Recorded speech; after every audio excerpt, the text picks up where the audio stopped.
Hey everybody, in one of the drum forums that I participate in on Discord, there were some questions today about side stick, about cross stick, about how to do it and what it's for and why would you use it and what's the best application and things like that. So I just made a quick video of some ways you can use it for dynamic purposes or to simulate Latin. You hear a lot of side stick, cross stick stuff in reggae music, in Brazilian Latin music, in Afro-Cuban music, derived from what the timbale player would be doing or imitating the congas, all kinds of ways to do it and to use it. So here's a few ideas on the snare drum. Never mind the tuning or the fact that I didn't have a proper pair of sticks with me today, or the drum set setup or anything like that. You have to imagine a few things, but the hi-hat would be chicking, the bass drum would be playing a pattern underneath, either a rumba pattern or the samba pattern. So kind of use your imagination in that way and just check this out. Okay, the first thing to know about making a good sound with a side stick, a wrist knock, a woodblock sound on the snare, whatever you want to call it, other than a rim shot. It's not a rim shot. Remember, a rim shot is hitting the snare drum or any other drum between two lugs and the rim and the drum at the same time. That gives you a nice pop sound. I'm not going to play this snare drum that way. The snare drum is way out of tune. The strainer's too loose. I don't have a key with me today. All kinds of technical issues. But yeah, this is not a rim shot. This is a side stick, a cross stick, a wrist to knock, a number of different terms for it. But a lot of drum machines, a lot of electronic music producers, and people that have grown up over the last 20 years call this a rim shot. It is not. Okay, I think the point's made there. So to get a good cross stick, wrist knock, side stick sound, first of all, I like to do it with the butt end, the back end of the stick, okay? Some people do play this way, but here's how you don't want to do it. You don't want to do it with this tiny little area here, or even here, okay? Or even if you turn the stick over, you don't want to do it like this. You're going to have to get up there a little bit and find the right spot. You want your hand near the bottom of the stick and close to the center, not in the center. That gives you quite a bit of stick on the rim and gets to the best sort of meaty part of the wood to get a nice knock. And you can kind of play around with that and find where you want it for a different tone. I tend to like it right there. Think of Ringo when he did side stick, that was the deal. All right, so that's making the sound. Now, if you're playing backbeat music and you want to bring down the volume, it's easy to do this. Just drop it and pick it up. So I tend to, because of that and because I tend to like slam the backbeat in a little bit, I have played for many years with the butt end of the stick in my left hand. That may not be everybody's cup of tea or proper technique, but just so you know where I'm coming from, it's easy for me to do that. If you are playing traditional grip, it's not that hard. Of course I messed up there, but it's not that hard to switch it over, right? So you're like this, flip it over, okay? If you're playing this way, it is hard to get over to this side for a side stick. So you got to make some choices. I tend to play backbeat music with butt end, real easy to get to that, back and forth. And that's what you should practice, getting from this to this. All right, so that's your basic sound making technique there. I tend to pinch between these two fingers and balance here and use these to, you want to make sure obviously that your fingers aren't underneath. You're not going to get any kind of sound and that's going to hurt, or even kind of muffling or stifling in any way. Keep them out of the way, but they also kind of provide a counterbalance. Okay, so that's the sound. Now, some things you can do with it. I don't have any brushes today. I don't have the drum set set up. Okay, caveat emptor, right? But with this stick in this hand and with this stick in this hand, I will show you what I can. You have the bossa nova. Imagine this is brushes on the snare, or a nice ride cymbal, or a closed hi-hat, or however you want to play the bossa, right?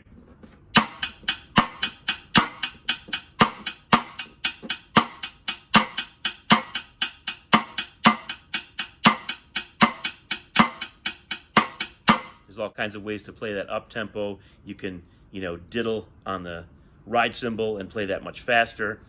You can play with a brush in your hand. That's often with the samba bass drum underneath, but it doesn't have to be. So that's the basic bossa nova.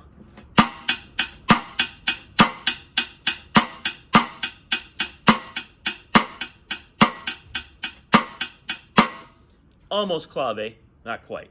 Okay. And of course, there's clave and the variations. Afro-Cuban music, everything revolves around the clave. So you have a couple versions of that, and that's traditionally played on the claves, the two sticks, right? But you can play it on the drum like this. It's 3-2 is 1, 2, 3, 1, 2. Okay, you can turn that around. So if your first beat is 1, 2, 3, 4,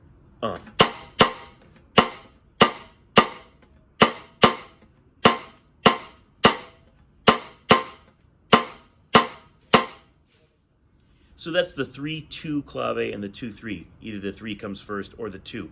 And in traditional Afro-Cuban music, in salsa, anything like that, everything has to line up with the clave.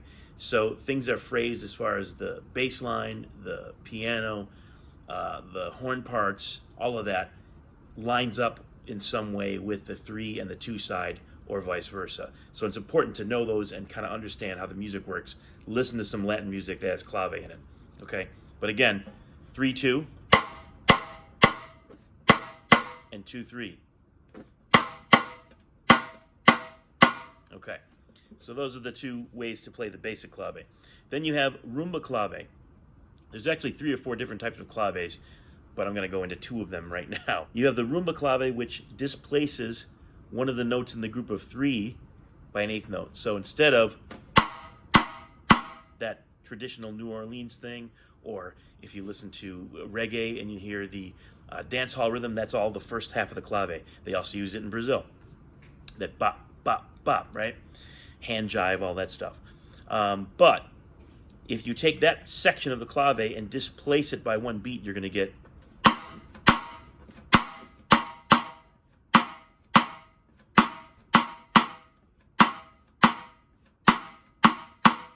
so that's 3-2 rumba clave. Go the other way around, put the 2 first. 1, 2, 3, 4,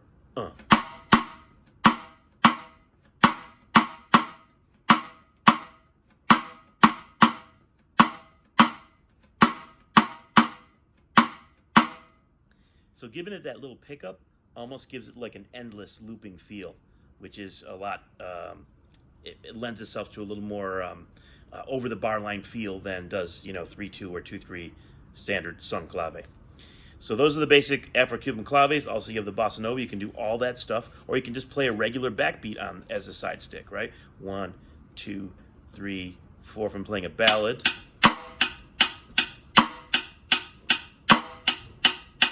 Right? Okay. So that's all side stick stuff you can do. Now, how do you make that more interesting?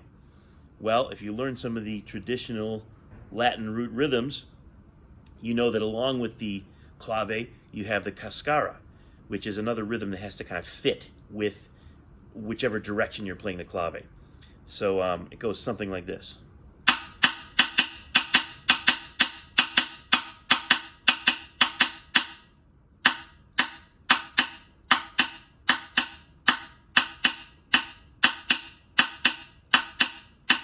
Drum set player might play that on the rim like I am, or on the bell of a cymbal.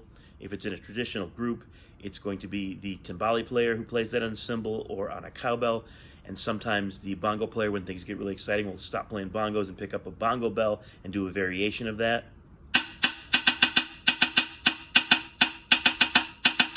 Right?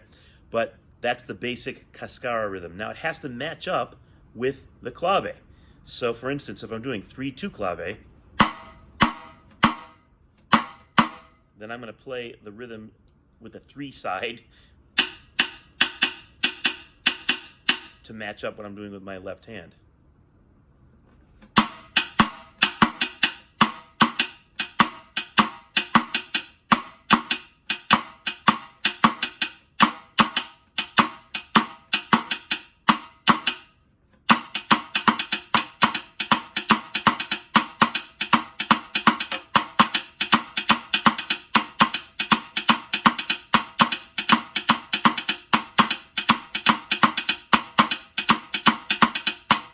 right?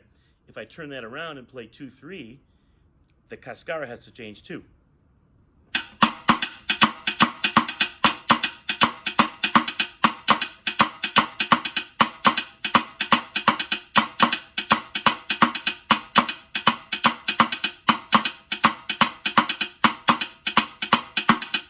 I can also move that off the rim and play on the drum itself, use some rim shots and some edge strokes and things like that to get some interesting sounds. So let's hear that in 2-3 clave.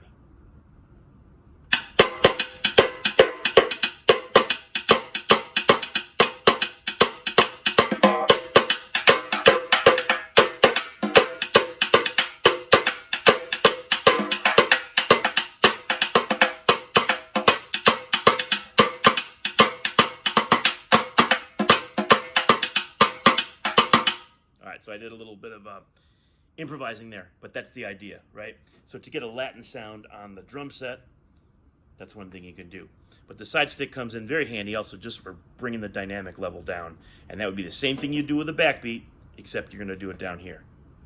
All right, so when you actually put all that together to be able to improvise and syncopate and kind of morph that into your own thing, you will start to lean into the territory of the mambo, or what's called on the drum set the Latin authentic, the way to get sort of simulated Latin sound for the Afro-Cuban stuff in jazz on your drum set, and other music too. You can hear it in Chicago's version of I'm a Man. You know, he does the same thing there, Danny Serafini. So what it is, imagine this being either a cowbell or a ride cymbal bell, or even on the rim, just like I'm doing right now, okay? A variation of the cascara with the cross stick, wrist knock, wood knock, whatever you want to call it, here on the rim. And here's what we're going to do. We're going to play sort of a variation of the bell pattern with the cascara on the rim. And we're going to do on 2 and 4. We're going to hear on 2 the knock sound, on 4 an open tone, or 2 open tones, 4 and, on the drum. So it'll be 1, 2, 3, 4, and 1, 2, 3, 4, and 1, 2, 3, 4. All right, that's sort of imitating what you would hear on a conga drum. If there was a conga drum here and I was playing it, you would hear, you know.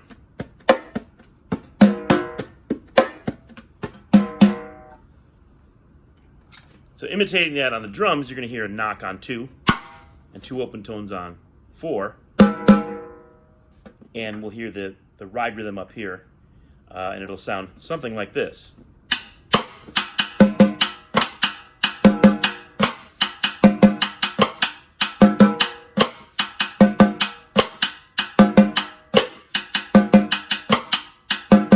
Or a little more up to speed.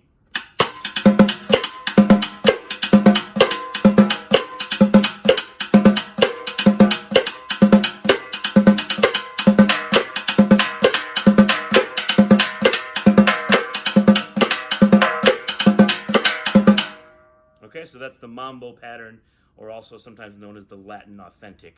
It's a mambo that you can use for basically fudging your way through most Latin jazz tunes.